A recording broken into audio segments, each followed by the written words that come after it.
Llegados al mar ancho del sur, por el cual creo que jamás navegaron otras naos salvo las nuestras, entraron en él. Y viendo Magallanes que la tierra firme se volvía hacia el norte, enderezó su viaje por aquel espacioso e incógnito mar.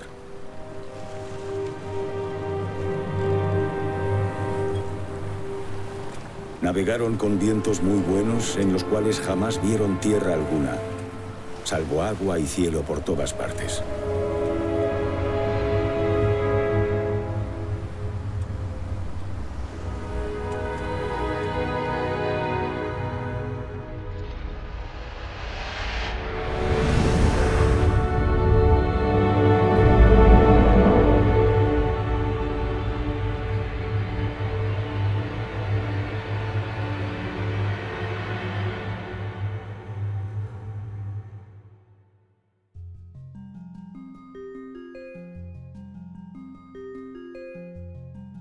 El hombre siempre ha querido ir más allá de donde estaba. Siempre se ha preguntado pues, qué había más allá del trozo de tierra que habitaba, o de la isla en la que estaba, o del mar que veía. Y eso pues, nos ha llevado a avanzar como civilización porque siempre hemos querido ir más allá de los límites que conocíamos. Eu penso que não há limites para aquilo que a humanidade, para aquilo que o homem pode fazer. Porque é algo, descobrir, explorar, é algo que está dentro de nós. De esa forma, pues se consiguieron descubrir nuevos continentes, nuevos océanos, incluso, como ocurrió con la expedición de Magallanes, demostrar la redondez de la Tierra, ¿no? De una forma práctica. Hay que pensar que el viaje de Magallanes y Elcano ha supuesto un cambio de paradigma para la humanidad en un momento muy importante, porque tenemos que considerar que antes de que se llevara a cabo la circunnavegación, el hombre concebía al mundo de una manera completamente distinta. Era un mundo más pequeño. Los mares se consideraban como unos espacios peligrosos, poblados incluso quizá hasta con monstruos, y que se encontraban rodeados por la tierra. Eran lugares casi a evitar. Fernando de Magallanes, en toda esta historia de la circunnavegación del mundo, es el personaje que podemos decir clave en su comienzo. Es realmente un brillante militar que ha prestado servicios importantes a la corona portuguesa. Es un gran explorador, ha adquirido una experiencia en cómo llevar a cabo misiones al otro lado del mundo. Podemos considerarlo, hablando un lenguaje de hoy en día, sería un gran emprendedor. Fernando de Magalhães era a típica personagem da pequena nobreza portuguesa. Ele era oriundo do norte do país, que está do outro lado do mundo, num período de construção da presença portuguesa naquele próprio espaço que é o Índico. E, portanto, é um representante da nobreza, é um militar, é um indivíduo que é feito pelo seu tempo, que é um tempo de evolução, é um tempo de mudança. E ele vai se adaptando a essa própria mudança.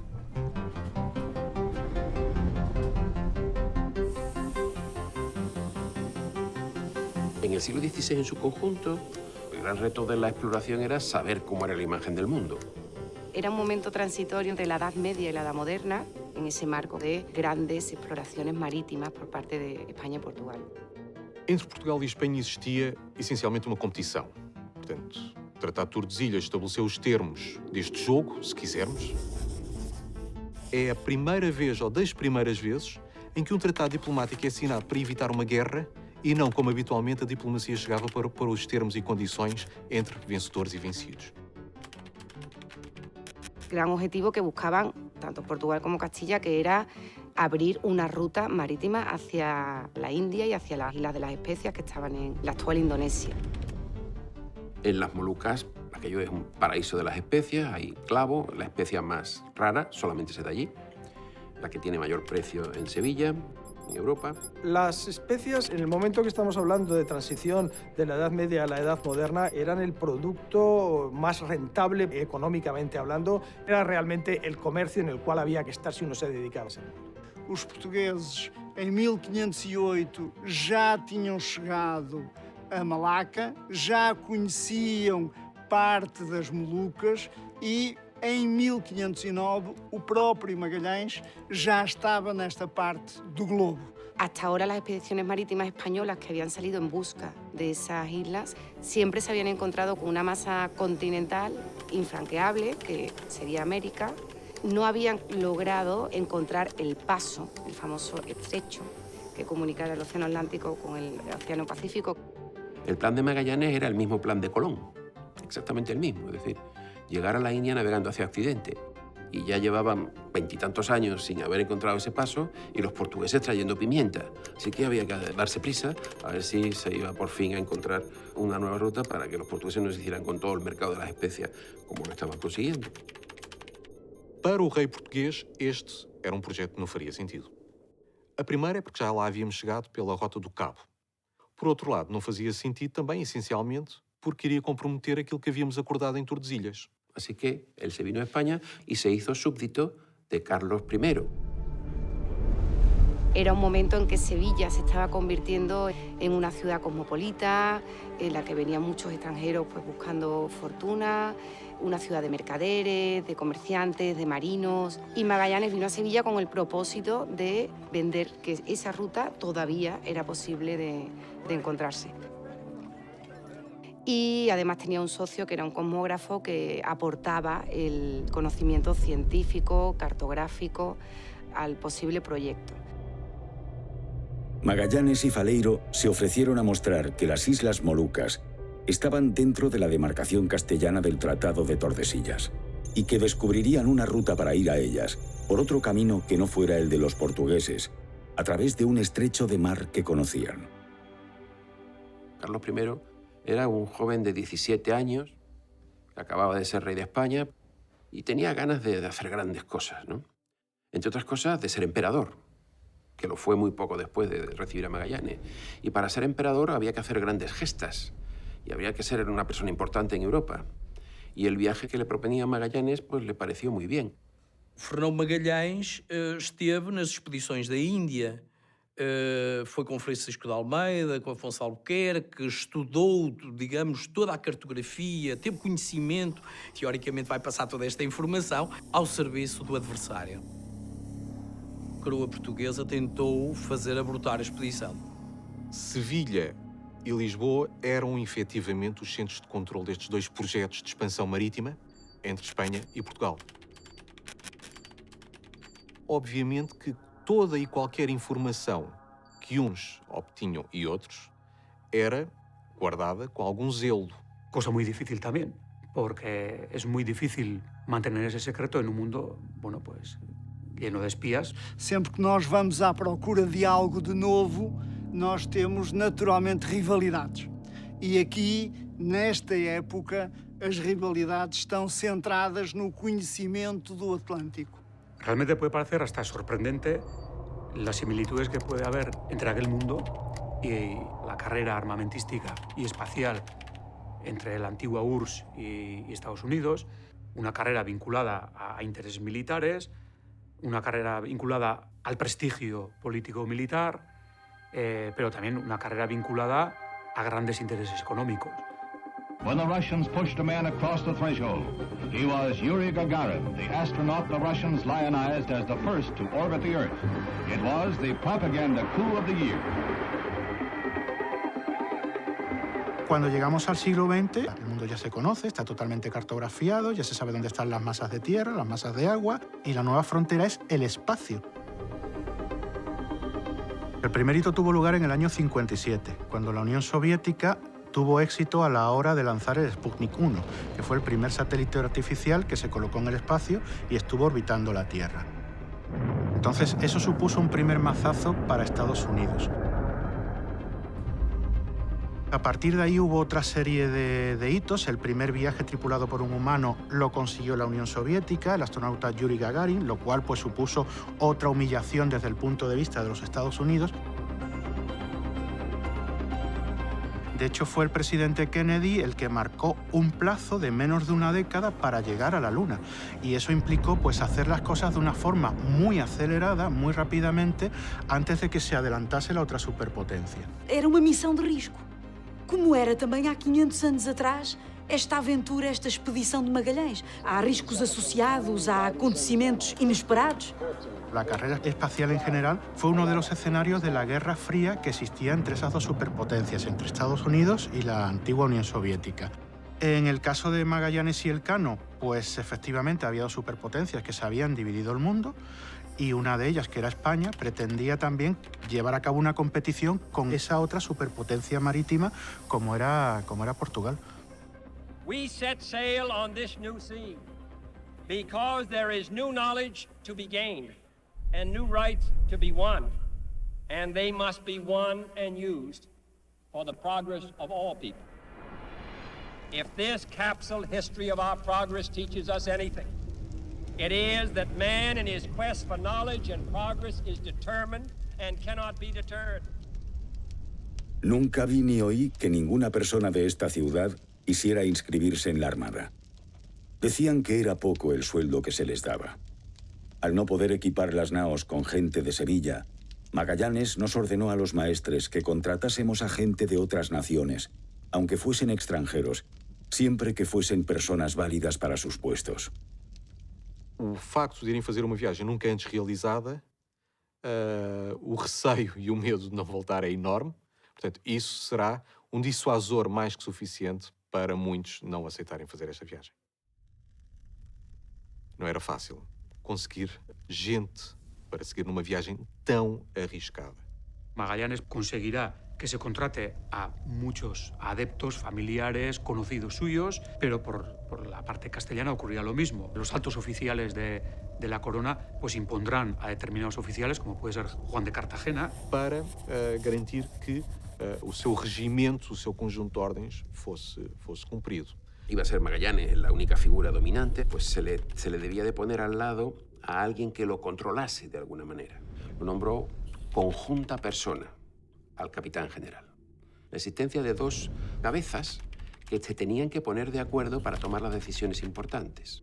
Pero a pesar de todo, Magallanes tenía un poquito más de autoridad, porque era el único que tenía el cargo de capitán general. Y ahí se creó un conflicto. E, como sabemos, a relação entre Fernão de Magalhães e Cartagena não foi fácil.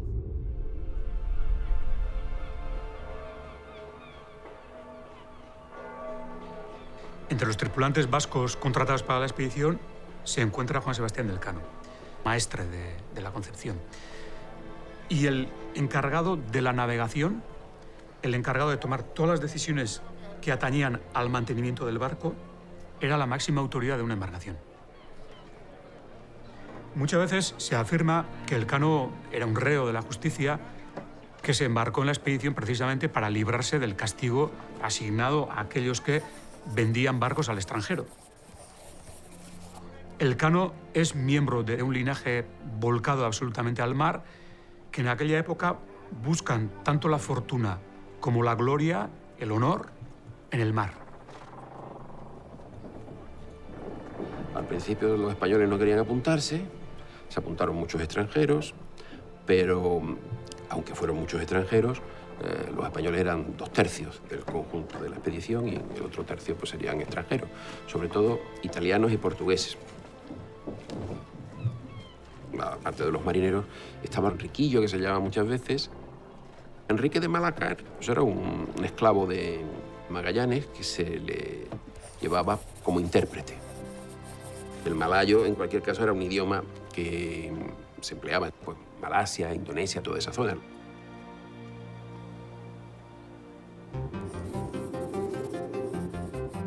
Yo os mandaré armar 5 navíos, abastecidos de gente, mantenimientos y artillería por 2 años, y que vayan en ellos 234 personas, entre maestres, marineros, grumetes y toda la gente necesaria. Los preparativos de la Armada se iniciaron inmediatamente tras la firma de las capitulaciones en Valladolid, el 22 de marzo de 1518. El rey ordena a los oficiales de la Casa de la Contratación que enseguida armen 5 navíos para una expedición de 2 años. La Trinidad, con la capitana, su capitán fue Fernando de Magallanes. La San Antonio, que su capitán fue Juan de Cartagena. La Concepción, capitaneada por Gaspar de Quesada. La Victoria, salió de Sevilla, capitaneada por Luis de Mendoza. Y la Santiago, su capitán fue Juan Serrano. Eram navios diferentes em termos de dimensões. Os navios de menores dimensões seriam utilizados, por exemplo, para sondar, para explorar rios e mais perto de costa. Os navios de maiores dimensões, essencialmente, para levar os mantimentos necessários a uma viagem tão longa e para levar todas as peças de subselente necessárias também durante a viagem. Obviamente, tentava-se abastecer os navios das provisões necessárias para garantir a alimentação a bordo. Temos essencialmente alimentos secos, salgados, conservados em salmoura também, para poder durar o máximo tempo durante a viagem. Temos também muitas espécies vivas a bordo, galinhas, coelhos, água fresca. Todos los bastimentos necesarios, la artillería, las armas de infantería, los útiles de pesca, los útiles de comedor, las mercaderías de rescate. El rescate era la mercancía europea que se llevaba, en este caso a las Molucas, para intercambiarla por las especias. Se hablaba de rescate porque se consideraba que las especias eran de los europeos y que las rescataban del poder de los indígenas, ¿no? Esas mercancías eran en gran parte baratijas. Hoy en día nos quedaríamos sorprendidos conociendo lo que fueron capaces de hacer tanto las naves que dieron la vuelta al mundo como las naves que llegaron a la Luna en unas condiciones tecnológicas que quizá hoy no nos plantearíamos hacerlo de esa manera.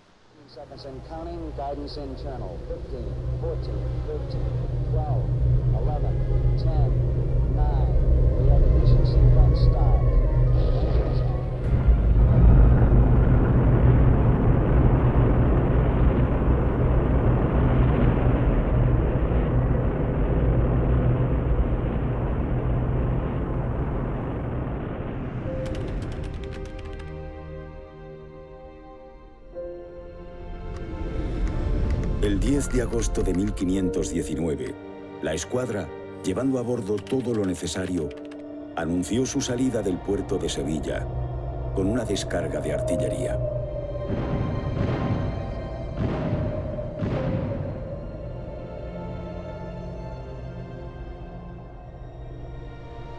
El 20 de septiembre partimos de Sanlúcar, navegando hacia el suroeste. Y el 26 llegamos a una de las Islas Canarias, llamada Tenerife. Nos detuvimos 3 días para cargar carne, agua y leña.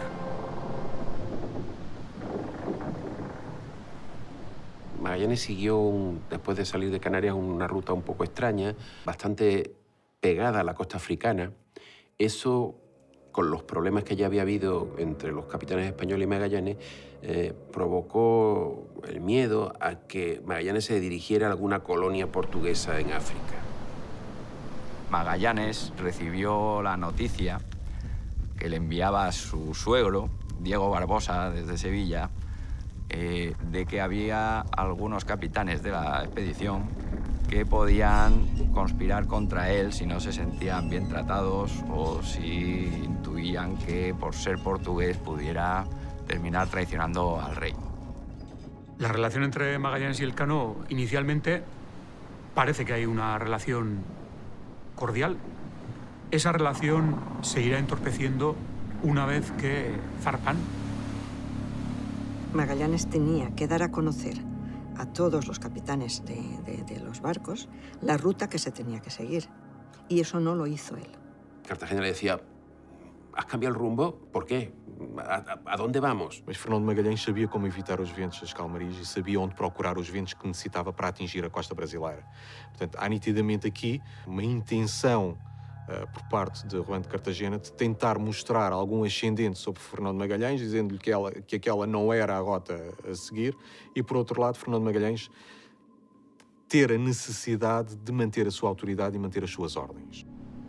Pelas ordens do rei, os capitães dos navios eram obrigados a cumprimentar ao final do dia a nau capitânia.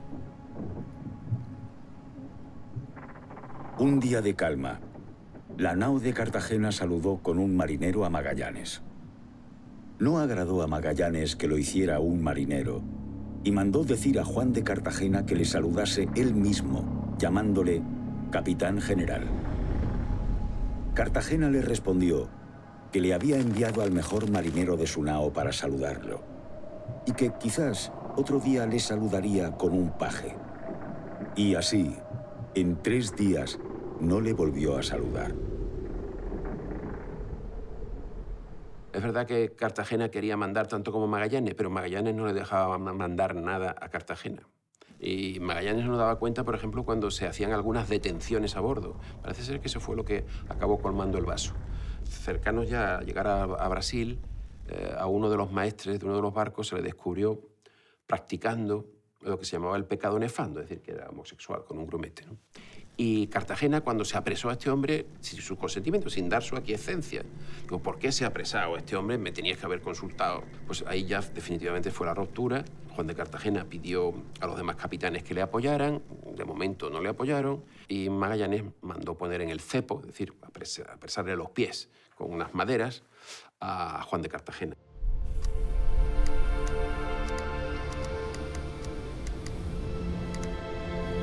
Esa travesía se desarrolló en 75 días aproximadamente, desde las Canarias hasta Brasil.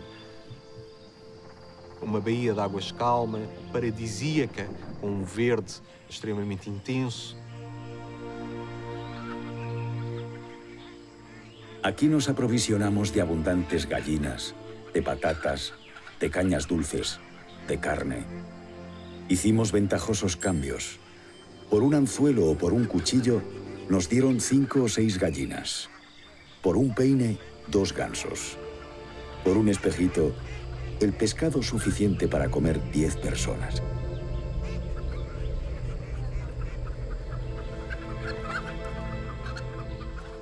Estuvieron muy a gusto en el Brasil, pero siguieron navegando hacia el sur.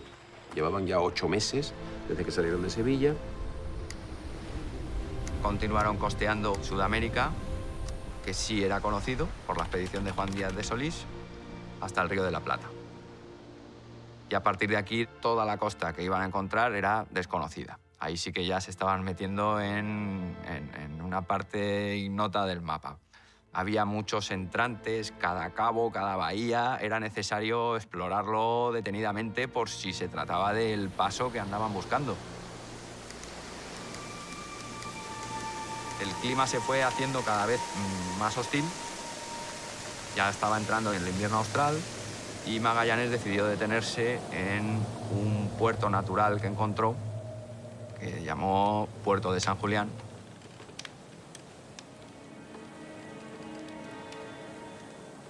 Viendo que la navegación se dilataba, Magallanes ordenó distribuir moderadamente los alimentos para que durasen más tiempo. Hacía mucho frío y no había esperanza en hallar fin a aquella tierra firme, ni el pasaje para el otro mar que buscaban. Padeciendo tanto hambre y frío, era imposible durar mucho tiempo con el racionamiento que se había impuesto. Los marinos le rogaban que se volviese de allí y que le bastase con haber llegado donde la temeridad de ningún mortal había osado llegar. Pero Magallanes les hacía saber una cosa: que él estaba determinado a morir antes que volver con deshonra a España. Los miedos y la manera de pensar de toda esa gente tenía que ser en una expedición de este tipo de descubrimiento pues, muy importantes. Ellos se aferraban mucho a su religiosidad, pero también había mucha superstición. Se están adentrando en mares que nunca nadie antes había navegado, que eso tuvo que crear una ansiedad y un estrés importante entre la tripulación. Juan Díaz de Solís había terminado muerto porque le atacaron los indios guaraníes que había allí en Río de la Plata, que por cierto terminaron descuartizándolo y comiéndoselo. Eran antropófagos. Hay muchos tratados donde se ven animales marinos, monstruos marinos devorando los barcos y todo eso. Uno dice, bueno, es que los antiguos pensaban en monstruos, pero uno ve una película como Alien, el octavo pasajero, y ve un monstruo terrible. Como decía Goya, el sueño de la razón produce monstruos. Cuando no sabemos, pues inventamos. Receio pelo desconhecido que nos faz imaginar monstros e histórias e coisas que não existem. Mas também, por um lado, deixa-nos curiosos. Apesar do receio, querermos conhecer mais e explorar os oceanos, e explorar o fundo do mar e explorar o espaço.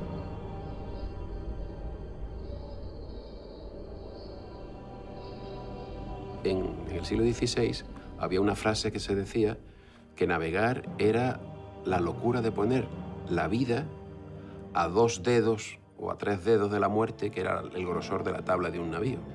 A bordo se vivía muy mal, faltaba el agua, la suciedad era espantosa. Decían que los barcos de esa época se olían antes de verse, ¿no? Pero ¿cómo van en los viajes espaciales? Van ahí también embutidos, mucha gente metida en espacios muy angostos. São ambientes extremos. No espaço temos a gravidade zero, temos a microgravidade e no fundo do mar temos a pressão. Temos que pensar que eles têm que ultrapassar os limites e têm que conseguir suportar condições que nós nem conseguimos imaginar.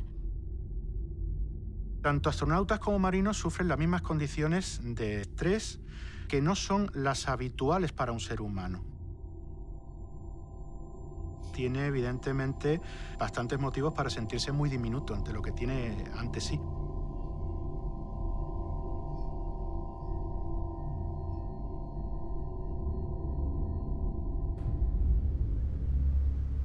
Estar en un barco en medio del mar es estar como dentro de un cascarón. Y eso hace que el mal genio, que los roces y esto también se produzcan más. Elcano, como maestre de la Concepción, se posicionaría en contra de Magallanes, apoyaría las propuestas de Cartagena, Quesada, etc.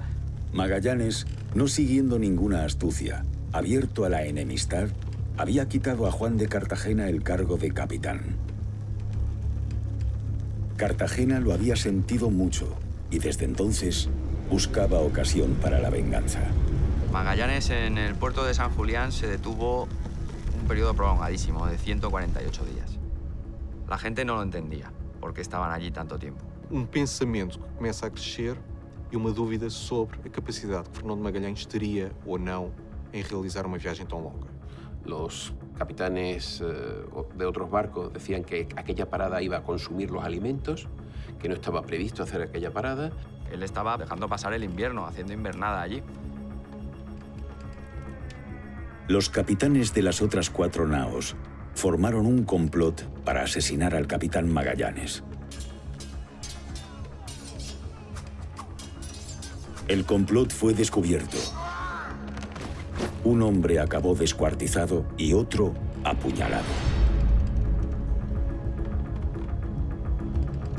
En este caso, Elcano apoyó a Juan de Cartagena y a los rebeldes y Magallanes quiso ahorcar a Elcano y a 40 más. No ahorcó a tantos porque se hubiera quedado sin gente. Magallanes supo reaccionar a tiempo y desde luego digamos que acabó con el motín rápidamente. Lo duro que había sido durante el viaje, en este caso, inicialmente no fue tan duro con los castigos. Magallanes no podía descabezar. La expedición no podía quedarse sin maestres, no podía quedarse sin oficiales, no podía quedarse sin muchos personajes claves de los que dependía el éxito de la expedición. Fernando Magalhães não podia matar Juan de Cartagena, porque a sua condição social só o rei é que poderia decretar a sua morte. Mas estava comprovado que também não podia confiar nele. Juan de Cartagena e o bispo que acompanhava a expedição também foram presos e acabaram por ser deixados à sua sorte numa ilha próxima. E esta foi a principal mensagem para todos de Fernando Magalhães, ou seja, chegou ao limite da sua tolerância e a partir deste momento ele não poderia deixar comprometer o regimento que o próprio rei Carlos V lhe havia entregue com os objetivos dessa mesma viagem e deixar também comprometer a autoridade que lhe havia sido investida pelo próprio rei. Nos sucedió en este sitio otra desdicha. La nao Santiago, que se había destacado para reconocer la costa, naufragó entre los escollos. Sin embargo, toda la tripulación se salvó de milagro. La tripulación permaneció durante 2 meses en el sitio del naufragio para recoger los restos del navío y las mercancías que el mar arrojaba periódicamente a la orilla. Había allí una gran cantidad, sobre todo los víveres y la caballería, las herramientas, todo lo que era necesario para el arreglo de los barcos. Están allí hasta pues, octubre. Los tripulantes de la nao Santiago se repartieron entre el resto de los barcos que quedaban. Las 4 naves siguieron navegando. Llevaban ya muchos días y, curiosamente, solo tardaron 2 en encontrar un cabo, el cabo que llamaron las 11.000 vírgenes, que era el cabo que, sin ellos saberlo, en el que empezaba el Estrecho de Magallanes.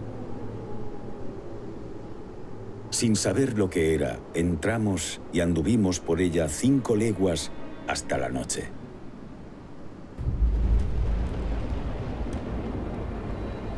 La tripulación creía firmemente que el estrecho no tenía salida al oeste.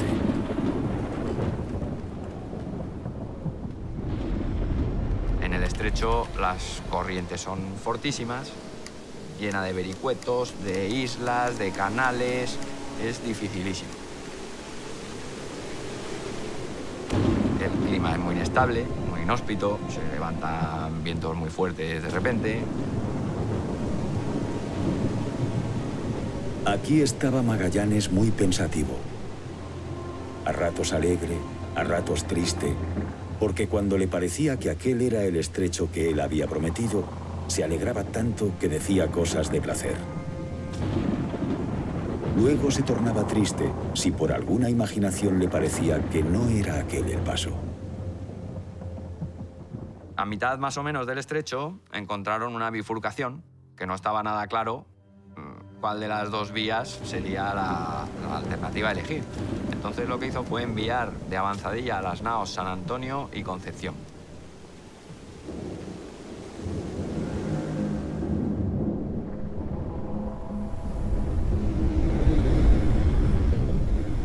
El piloto de la nao San Antonio aprovechó la oscuridad de la noche para volverse.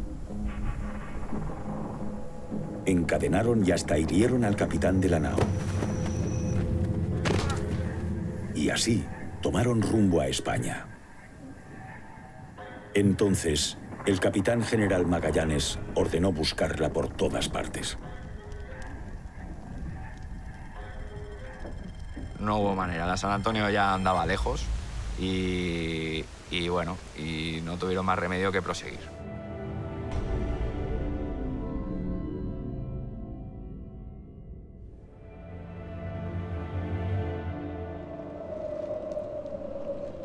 Los marineros de la barca de reconocimiento volvieron al tercer día y nos comunicaron que habían visto el cabo donde terminaba el estrecho y se veía un gran mar, el océano. Todos lloramos de alegría y enseguida lo llamamos Océano Pacífico.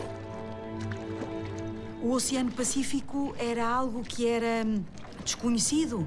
Por essa razão, Magalhães queria encontrar uma nova rota. A própria expedição, que era uma expedição com um fator económico muito forte, se transformou quase numa expedição científica, onde ele descobriu tantas coisas novas. Foi de facto uma aventura no fim.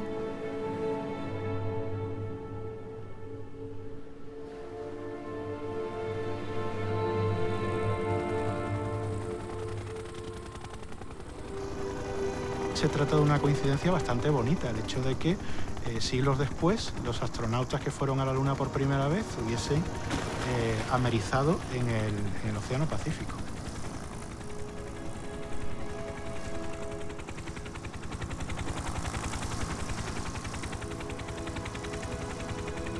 Lo que sucedió 4 días antes fue que por primera vez el ser humano consiguió pisar otro mundo, consiguió pisar la Luna.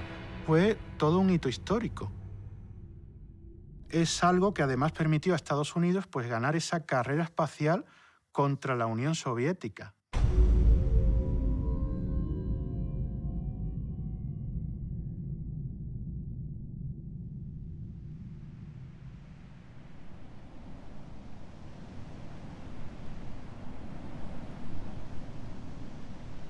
La navegación en el Pacífico se inició cuando llegaron al extremo final del Estrecho de Magallanes. Allí rápidamente Magallanes lo que hace es poner rumbo al norte, buscando salir de aquellas latitudes tan frías y tan inhóspitas y tratando de ganar zonas con clima más benigno.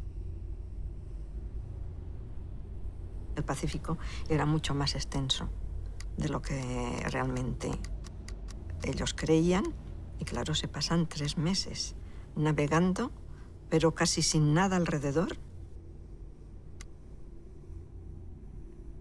Lo sorprende en primer lugar sin víveres suficientes, porque la nao que deserta, la San Antonio, era como si dijéramos la nao despensa que habituallaba a las otras. En el momento que deserta y vuelve a España, lo deja con un número de víveres pues muy reducido en aquel momento.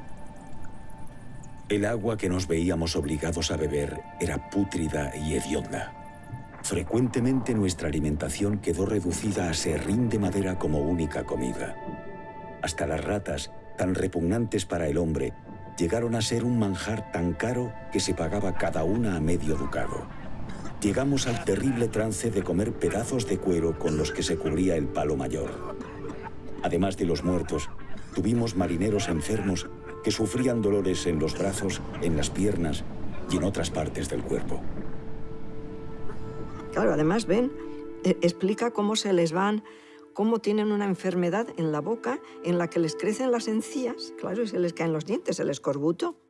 Sabemos que ao fim de 1 mês, 2 meses de viagem, quando chegava às calmas equatoriais, com as altas temperaturas, todos os alimentos frescos que entretanto se levavam, vegetais e frutas que entretanto se levavam, estavam praticamente podres.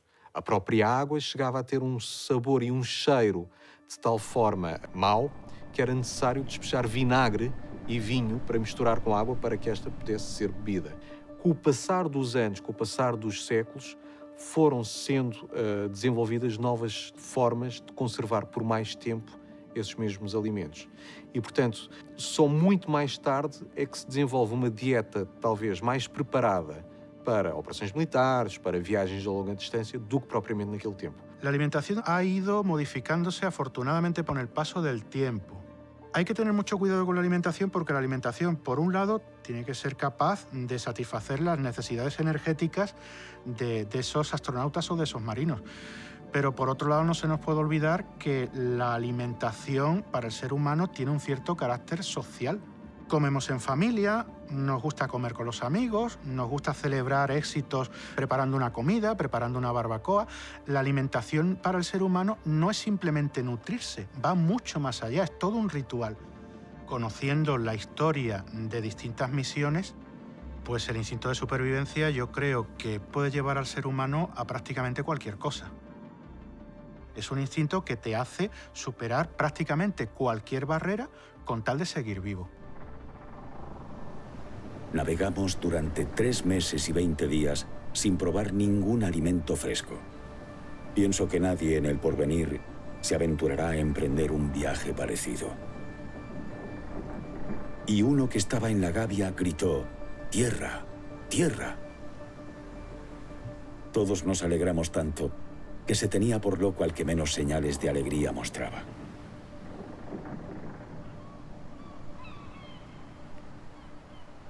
Após uma longa travessia do Pacífico, chegam finalmente à ilha de Guam.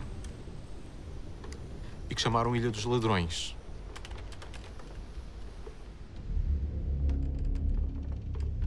Magallanes quiso detenerse para aprovisionarse de víveres y refrescos, pero no fue posible, porque los isleños venían a nuestros barcos y nos robaban sin que nosotros pudiéramos impedirlo.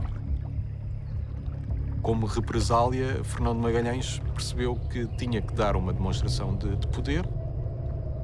Entonces el capitán, irritado, saltó a tierra con un grupo de hombres armados.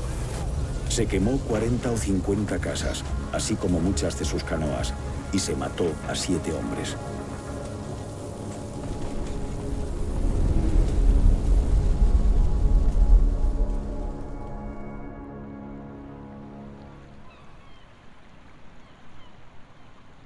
Viendo que la situación ya se había envenenado, decidieron continuar, aunque allí sí pudieron refrescarse, es decir, coger alimentos frescos, que es como se decía entonces. Además, si uno ve el derrotero, puede pensar que Magallanes quisiera desviarse del camino hacia las Molucas y pretendiera antes buscar en otras regiones de donde él pudiera haber tenido noticias de que también hubiera otras islas, con tal de conseguir después, para él y para su descendencia, algún tipo de beneficio. Y les dan noticia de una ciudad que se llama Cebú, a la que incluso les ayudan a dirigirse. Cuando vio Cebú, con una vegetación exuberante, con gran verdor, vio que los indígenas, y sobre todo los reyes, llevaban collares de oro al cuello, gruesos collares de oro, dijo, este es el sitio en donde yo me quiero quedar. El domingo 7 de abril, entramos en el puerto de Cebú. Magallanes ordenó izar todos los pabellones para disparar en descarga cerrada toda la artillería, lo que causó gran alarma entre los isleños.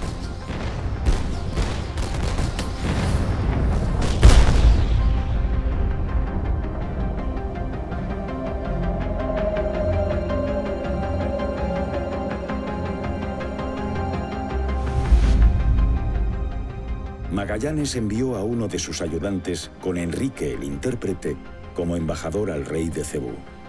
Llegados a la villa, encontraron al rey rodeado de una inmensa multitud, alarmada por el estruendo de las bombardas. El intérprete comenzó por calmar al rey, diciéndole que era una costumbre nuestra y que este estrépito no era más que un saludo en señal de paz y amistad para honrar al mismo tiempo al rey y a la isla. Con ello, se tranquilizó a todo el mundo. Pensarmos que é um período de charneira, um período de passagem de uma mentalidade do final, quase uma mentalidade medieval, para uma mentalidade moderna. E, portanto, o próprio Fernão de Magalhães encarna muito bem aquela geração do seu tempo, que eram homens de armas, mas também muito curiosos sobre todos os aspectos da navegação, sobre tudo, inclusivamente o próprio comércio. Naquela época, a religião era também a última tábua de salvação a que estes homens se podiam agarrar. E, portanto, muitas das vezes, o cotidiano de bordo, ao longo destas viagens, era fortemente marcado por rituais religiosos, pela celebração de missas. Aquí nuestra gente se regocijó mucho. Las muestras de la gente de Cebú fueron de mucho placer. El señor de esta isla y su mujer, con poco ruego, se hicieron cristianos. Y en menos de 15 días, más de 10.000 en esta isla se convirtieron al cristianismo. Foi um ritual entre os dois. Aos olhos de Fernão de Magalhães, de cristianização de um futuro parceiro, e aos olhos do Mabon, muito possivelmente, de instituição de um laço de fidelidade, de amizade, de aliança com um novo, poderoso aliado. Magallanes allí busca el acercamiento con el rey local que hay allí, con el fin de que quiera establecer una alianza con el rey de Castilla y que aquello formara parte de ya las tierras del rey de Castilla. Magallanes tenía concertado con el rey Carlos I que sería el gobernador de las islas que pudiera ir encontrando. Porque lo que Magallanes quería es ser un noble a la antigua usanza, un rico home, que se decía entonces, un señor de vasallos, y decidió que aquella era su tierra. Acabamos por herdar, por ganhar um aliado, um ponto de apoio, um agente comercial de troca dos nossos produtos com os produtos que pretendíamos, mas acabámos por herdar também os tradicionais inimigos deste nosso novo aliado. El rey de Cebú estaba muy contento de convertirse al cristianismo sin beneficio alguno. Pero le agradaba el poder hacerse respetar por ciertos jefes de islas que rehusaban obedecerle. Entonces, el capitán ordenó que los trajeran.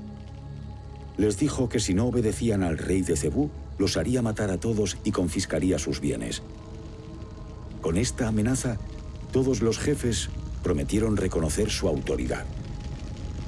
Pero tiene un problema con un rey de una isla cercana que hay frente a Cebú que no resulta hostil a las intenciones de Magallanes.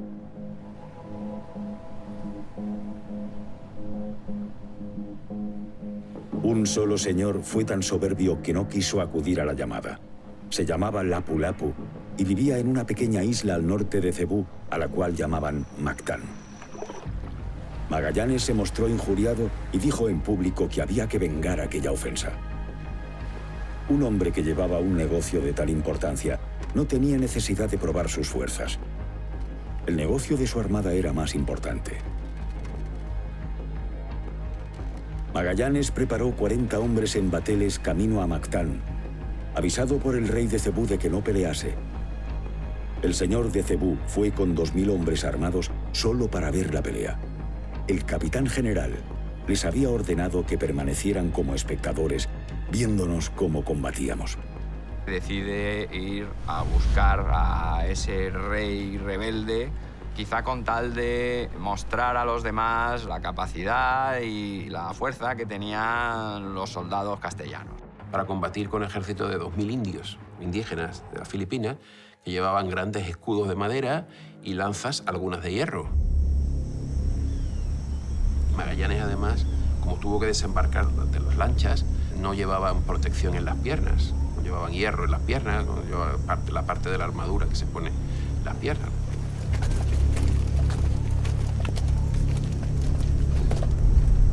Los isleños eran 1500. Apenas nos vieron, se lanzaron contra nosotros con un ruido horrible. 2 batallones nos atacaron de flanco y el tercero de frente.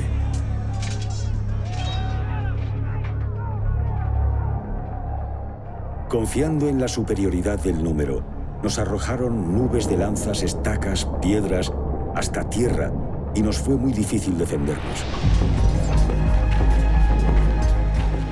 Comprendiendo los indios que sus golpes a la cabeza o al cuerpo no nos dañaban por la protección de la armadura, pero que las piernas estaban indefensas, a ellas nos tiraron flechas, lanzas y piedras. Como conocían a nuestro capitán Magallanes, contra él dirigieron principalmente los ataques.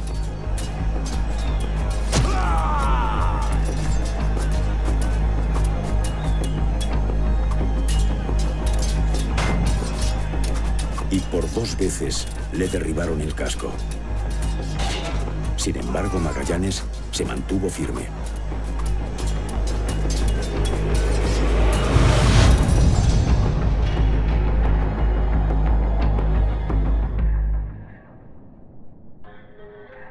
Así murió nuestro guía, nuestra luz y nuestro sostén.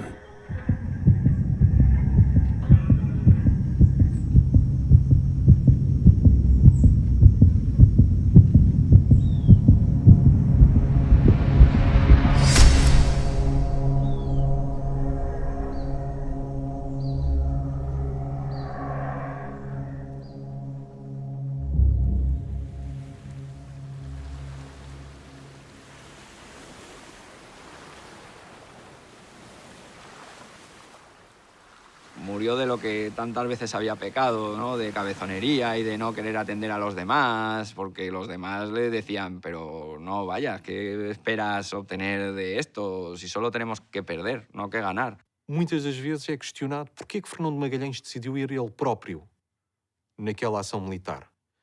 Porquê que ele não se resguardou? É esta mentalidade ainda de cavaleiro, de homem de armas, de militar, de homem da ação, se quisermos, que Magalhães tem e que vai pôr em prática, com os resultados que sabemos. una expedición como la de Magallanes, donde hubo revueltas, donde hubo muertes, donde hubo capitanes de barco que se dieron la vuelta, todo parecía mucho más desorganizado. Con el paso del tiempo, se ha ido aprendiendo de cómo reacciona el ser humano frente a la pérdida de un líder. En el caso de las misiones espaciales, los roles están muy bien establecidos, de forma que se sabe que si fallece el líder, el que lo sucede va a ser tal persona. Pero de cara a la continuidad de la misión y de cara a los objetivos de la misión, creo que se ha aprendido mucho sobre la psicología del ser humano y de cómo reacciona el ser humano ante determinadas situaciones críticas. Evidentemente, eso no resta que se produzca un cierto estrés y se produzca una situación tensa, porque fallece un ser humano. Fallece una persona que tienes ahí.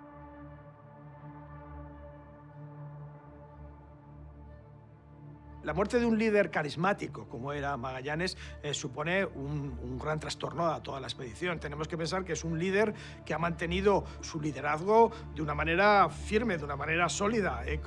Pero no solamente el liderazgo para conseguir llegar a un sitio, sino que su objetivo, su motivación no ha decaído en ningún momento ante las circunstancias más desfavorables. Y eso es lo que incluso a sus máximos detractores les ha permitido llegar hasta donde han llegado.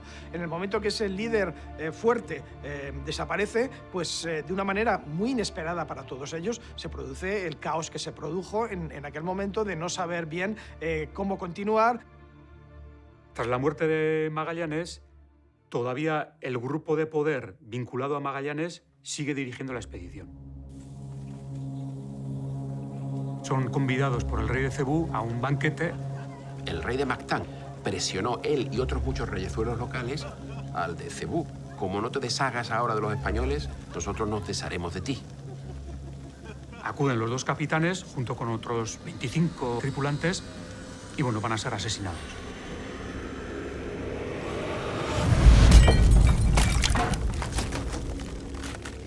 El Cano no fue porque estaba enfermo, Pigafetta estaba herido en la anterior batalla y tampoco fue, pero otros muchos que fueron acabaron casi todos muertos, ¿no? Mueren 40 personas más y ahí sí que entramos en una dinámica de terror. Se quedan sin su capitán. Han muerto la mayoría de los hombres principales de la expedición.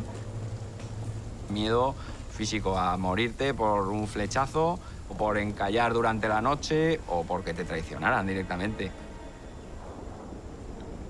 Quando se dá este episódio do banquete em Cebú, dos indivíduos que desaparece imediatamente é o Henrique o escravo. Dicen que este esclavo, Enrique, fue maltratado por los españoles y que él bajó a tierra y urdió la traición de Cebú. O que é certo é que Henrique deveria ter sido libertado após a morte de Fernão de Magalhães e tal não sucedeu. Mas não sabemos de todo porque acabamos por ficar sem información sobre lo que sucedió a Enrique. En el momento en el que salen de Cebú huyendo después de aquella traición, no son suficientes marineros para gobernar 3 naves y necesitan deshacerse de una. Era relativamente normal sacrificar um navio que estivesse em piores condições para dar todos estes materiais para que assim os outros pudessem seguir a sua viagem. Queman la Concepción para que no la cojan los portugueses ni hagan uso del barco otras naciones. Los tripulantes que quedan se dividen entre las 2 restantes, que son la Trinidad y la Victoria.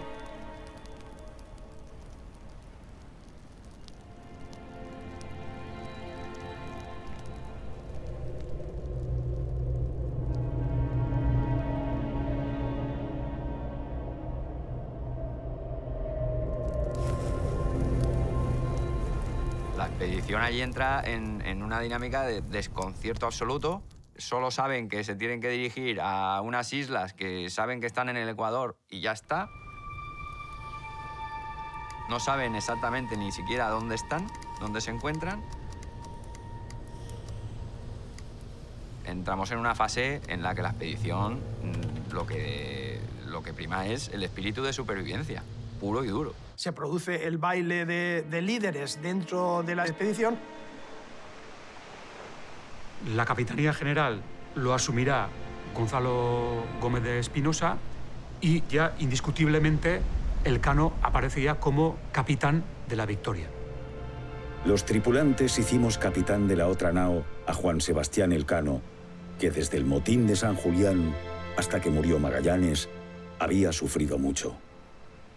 Lo que deciden es poner rumbo a las Molucas como sea. Y a partir de ese momento, cada vez que se encuentran con una nave en el medio del mar, la asaltan, preguntan por dónde están las Molucas, si hay alguien que les sepa llevar, se quedan con él, y en ese plan terminan llegando a las Molucas en cuestión de un mes. Todo esto que hemos hecho, lo hicimos por venir a las Islas Molucas y no por hacer mal a nadie. La voluntad del emperador nuestro Señor es de tener paz y amistad con quien la quiere tener con él. La Trinidad y la Victoria son las dos únicas que consiguen llegar a las Islas de las Especias, el gran objetivo de la expedición. Y hasta los 2 años de salir de Sevilla no llegan a las Molucas.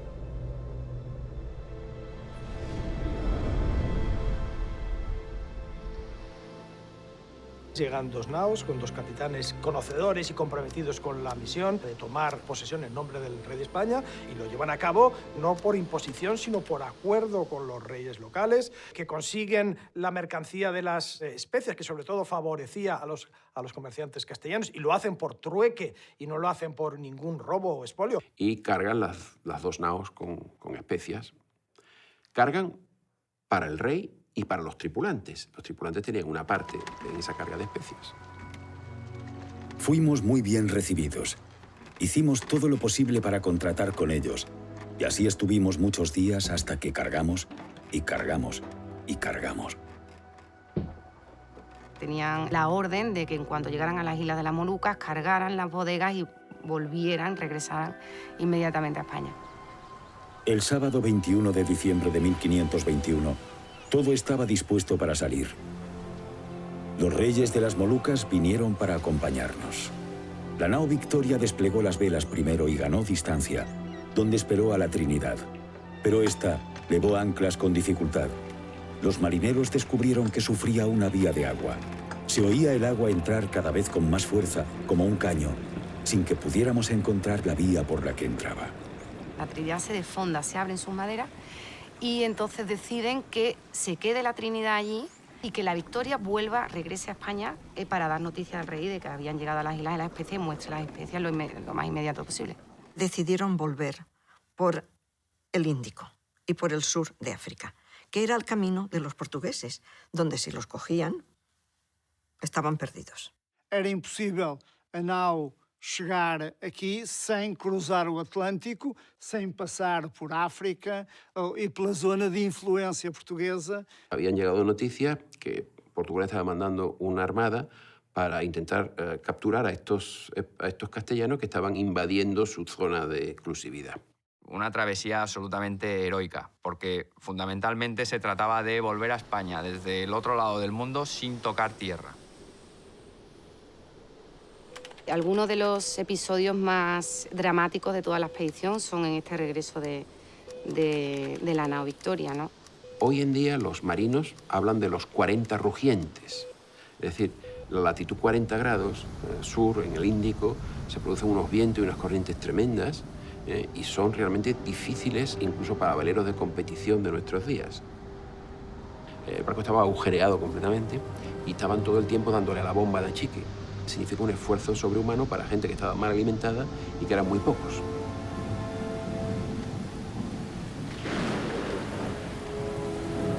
Para doblar el Cabo de Buena Esperanza, tuvimos que permanecer 9 semanas enfrente con las velas recogidas, a causa de los vientos que acabaron en una tempestad horrible. Aquel cabo era el más grande y peligroso conocido de la Tierra. Algunos de nosotros, sobre todo los enfermos, hubiésemos querido tomar tierra en Mozambique, donde hay un establecimiento portugués. El barco tenía entradas de agua, el frío molestaba mucho y no teníamos más alimento que arroz y agua porque toda la carne estaba podrida. Pero la mayor parte de la tripulación más esclavos del honor que de nuestras propias vidas, decidimos esforzarnos por regresar a España, aunque tuviésemos peligros que correr. Fue una travesía marcada por el hambre, por la enfermedad, por la muerte, los peligros y el miedo, vamos.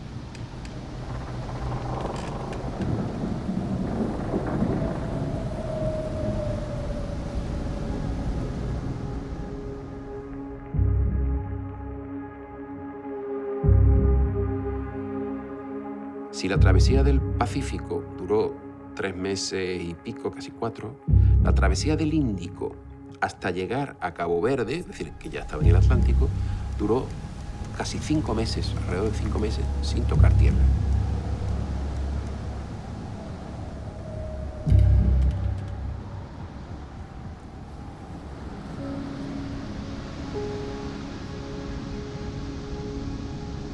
Quisieron tocar tierra, pero no se los permitió ni la costa, que era muy abrupta, ni los vientos que los empujaban contra la costa.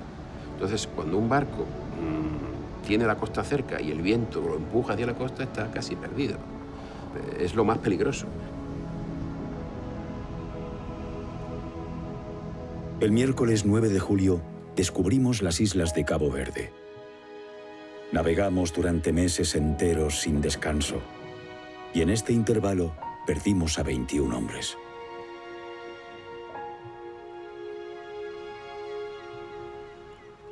Quando a Vitória chega a Cabo Verde, Sebastião de Elcano tenta seguir a estratégia de que era um navio que vinha das Índias Ocidentais, portanto era um navio espanhol, e que por uma tempestade ou por algumas condicionalismos da viagem, acabou por ter de procurar as ilhas de Cabo Verde para se reabastecer.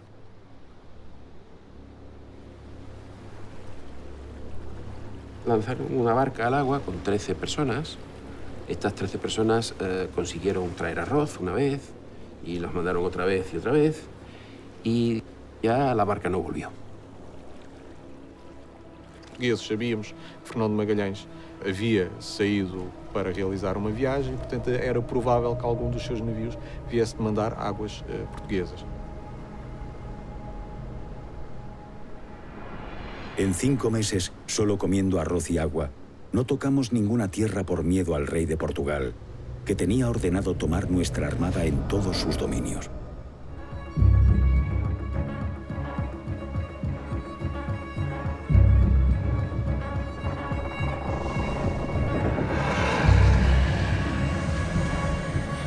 Armaron 4 naos para capturarnos, mas antes decidimos morir que caer en manos de los portugueses.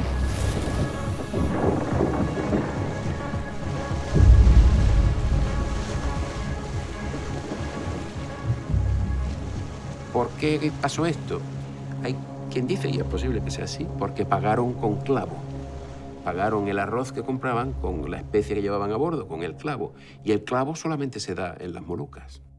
Pero también es posible que uno de los 13 que bajó era portugués.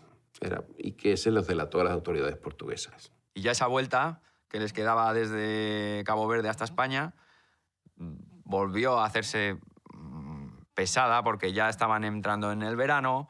El Cano que hubiera querido poder dirigirse a las Canarias, pero es que el viento ahí es contrario, siempre. Entonces, la manera de evitar esa ruta en la que no vas a poder navegar es dar un rodeo hasta las Azores y aprovecharte del anticiclón de las Azores, que ya empieza a generar unas corrientes en dirección a España, para dirigirte aquí. Era una cuestión de honor completar el viaje. Ellos podían haber dicho, pues paramos en Galicia ya donde sea. No, ellos querían volver al punto de partida y decir que habían dado la vuelta al mundo.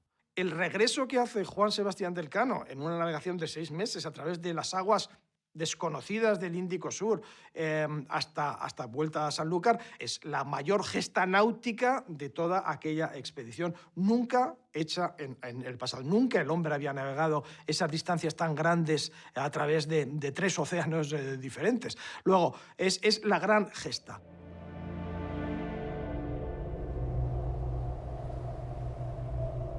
Gracias a la providencia, el sábado 6 de septiembre entramos en la bahía de Sanlúcar. De 60 hombres que componían la tripulación cuando habíamos salido de las Islas Molucas, no quedábamos más que 18, la mayor parte enfermos. Y así, con grandísimo trabajo, estando flacos como jamás hombres estuvieron, con la ayuda de Dios y Santa María, pasando los 3 años, dimos fondo en Sanlúcar. Llegan a Sanlúcar en una situación límite, sobre todo desde el punto de vista nutricional, al borde de la inanición y al borde de avitaminosis. De hecho, una de las primeras medidas que va a adoptar la casa de contratación va a ser enviar marineros que suban ese barco de Sanlúcar a Sevilla. Están en tal situación que ya no son capaces de subir ese barco por el Guadalquivir, y también les llevarán alimentos frescos, frutas frescas, para que se nutran esos supervivientes. Fue un éxito maravilloso porque por lo que, digamos, se descubrió o se conoció, pero al mismo tiempo fue un sacrificio en vidas tremendo, que cuando se piensa uno dice, ¿esto mereció la pena? Tantas muertes y tanta gente muerta. Esto que la historia lo diga. De los 250 hombres que salieron, 50 desertaron. Volvieron a su casa 30 y tantos. Los 18 del Cano, los 12 de la isla de Cabo Verde, que después volvieron a España, ya son unos 30. Y después los 3 o 4 que volvieron de la Trinidad, 30 y tantos.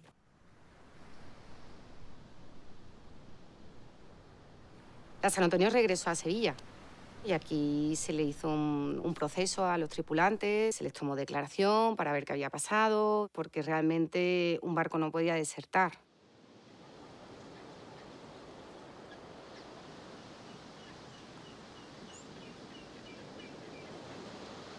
La Trinidad decidió volver por el Pacífico, es decir, intentó un tornaviaje. Lo que les pasó a los de la Trinidad fue al final un desastre. Estuvieron 9 meses en el mar para terminar volviendo a las Molucas porque no fueron capaces de atravesar el Pacífico, y ya estaban allí los portugueses esperándoles y les hicieron presos. El destino de las 5 naos durante la travesía de la Vuelta al Mundo fue distinto y, como sabemos, regresa a España dando la Vuelta al Mundo solo una, ¿no?, que es la nao Victoria. El 6 de septiembre de 1522 llegaron por fin a Sanlúcar de Barrameda y ahí el Cano escribió al rey para dar noticia de su llegada, y es una carta muy bonita y muy breve en la que detalla con mucha brevedad todos los logros conseguidos, pero lo verdaderamente importante que hemos conseguido es que hemos dado por primera vez la vuelta al mundo. Le concedieron un escudo del cual no tenemos reproducción, pero sí se conoce el lema, que en latín es primus circumdedisti me. Fuiste el primero que la vuelta me diste, o sea, que me circunvalaste. Talvez o maior contributo da viagem tenha sido, pela primeira vez na história mundial, uma percepção verdadeiramente global do mundo.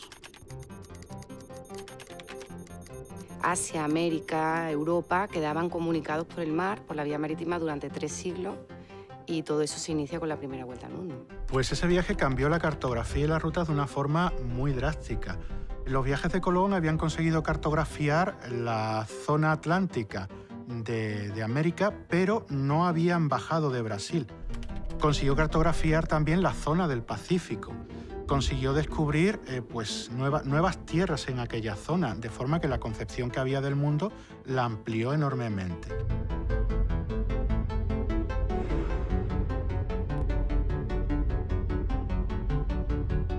Muchas veces vivimos una confrontación entre magallanistas y elcanistas, como si la cuestión del viaje fuera una cuestión cuyos logros correspondieran solamente a uno de ellos. Realmente el Cano no se entiende sin Magallanes y Magallanes no se entiende sin el Cano. Si Magallanes no hubiera propuesto esa expedición, el Cano no se hubiera embarcado en ella, lo cual no hubiera concluido esa vuelta al mundo. Y si el Cano no hubiera concluido esa vuelta al mundo, pues probablemente las noticias de Magallanes se hubieran perdido pues, en la historia, en los papeles de la historia. Ahí sería una expedición más que había fracasado. Magalhães e Elcano deverão ser, não só para as futuras expedições, para os grandes desafios que se colocam à exploração científica e do conhecimento e tudo isso, devem ser, de facto, dois importantes referenciais de inspiração. Esta viagem em particular, nós vamos também verificar que o conhecimento científico é essencial para essa mesma projeção. Sem esse conhecimento científico, também não é possível avançar, ter outras formas de abarcar o mundo. Primero empezamos por el Mediterráneo, después pasaron a atravesarse los océanos y después hemos pasado a los grandes espacios exteriores. Yo veo un continuo de la humanidad, una búsqueda de lo mismo, de nuevos horizontes, nuevas riquezas, nuevos campos de expansión. Nuestro nuevo plus ultra, más allá, es el espacio, ¿no? Inclusive se habla de astronautas, pero ¿qué significa astronautas? Navegantes, nautas, de los astros, ¿no? Y se hacen naves espaciales. Yo siempre he pensado que ese es nuestro océano por descobrir, nuestro mar tenebroso. Eu diria que Magalhães, há 500 anos, abriu um portal para um novo mundo da exploração. E esse portal ficou sempre aberto e foi isso que nos fez, que nos motivou para explorar ainda mais, para lançarmos satélites, sondas, mapearmos a Lua, mapearmos Marte. Foi esse o ponto de partida e foi esse portal que nunca mais se fechou. Y si me hacen la pregunta de con qué se compararía con otro hecho que bien pudiera ocurrir algún día, como puede ser el viaje por un agujero de gusano dentro de lo que son las teorías del universo plegado, que permitiera pues viajar a distancias galácticas. Pensemos si un buen día le presenta al presidente de Estados Unidos un emprendedor ruso acompañado de un científico ruso, le presentan que la teoría del universo plegado y la teoría de los agujeros de gusano es cierta y le dicen saber dónde está una. Y si en aquel momento el presidente de Estados Unidos dice pues, que la NASA mande 5 naves espaciales con mis mejores astronautas que se metan por ese agujero de gusano y lo hacen y desaparecen por años y un buen día, al cabo de 3 años, llega una con unos pocos supervivientes contando lo que es el mundo completamente diferente, porque cambia la concepción del universo, igual que en aquel momento se cambió la concepción del mundo. Es la misma historia. Se lanzaron 5 naos con 239 personas a una aventura que no sabían si de la cual saldrían vivos o no, y unos pocos lo consiguieron y cambiaron la mentalidad humana. Muy ilustre y alta majestad, ha de saber que hemos llegado solo 18 hombres y una nao de las 5 que su alta majestad envió al descubrimiento de la especiería con el capitán Fernando de Magallanes, que en santa gloria esté. Suplico y pido a su alta majestad que por los muchos trabajos, hambre, frío y calor que esta gente ha pasado en tu servicio, les hagas merced de la 4ª parte y 20ª de sus casas de la Quintalada. Más sabrá su alta majestad que, yendo por occidente y viniendo por oriente, hemos descubierto y redondeado toda la redondez del mundo.